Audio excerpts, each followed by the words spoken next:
So today I'm going to be talking about Caulk and why it's probably one of the most useful things you can use in GTK Radiant, and especially when using a map.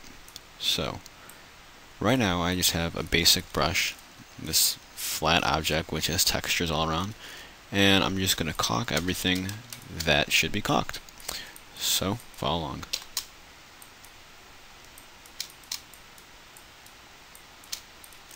Now what I'm doing is just selecting the faces that I'm going to be caulking. So I have my faces selected and I'm just going to click caulk. Now what that does is it makes that texture, well, it takes away the texture and makes it invisible, so to say. So when you're playing on the map you won't see it, but if you could go outside the map you would just see right through it. It is better than having a texture because it avoids FPS lag. Now you always want to caulk where you do not see anything.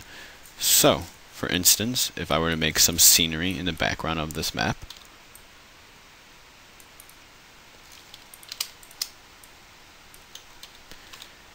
and let's say the player would be spawning,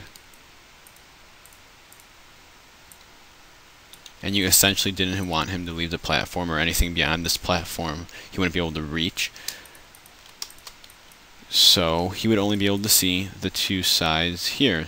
This side, right here. These two sides. So we could texture that and leave the rest caulked because he wouldn't even be able to see it. He would not be able to see the top, the bottom. He wouldn't be able to see these two sides. It would be useless to put textures there if he's not going to see them, if they're not going to be used. All they would do was create FPS problems. And it's very important, like caulking is very important in any map, just for like when textures touch. For instance, if I were to make a pillar,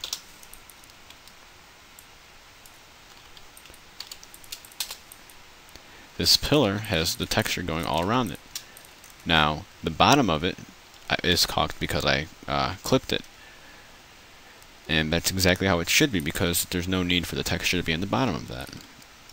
Basically, as I said, as I'm reiterating, caulk is something that you want to utilize as much as you can on places that players can't see.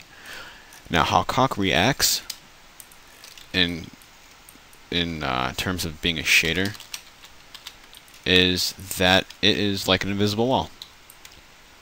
So if this entire thing was caulk, the player would be able to shoot it and he would see the bullets there. He'd be able to climb up it, be able to hang off it.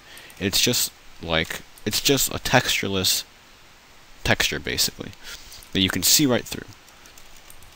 And that's basically just the basics of caulk, and I hope that this little tutorial was enough to answer any questions. I mean, I will be taking anything else if you guys need to.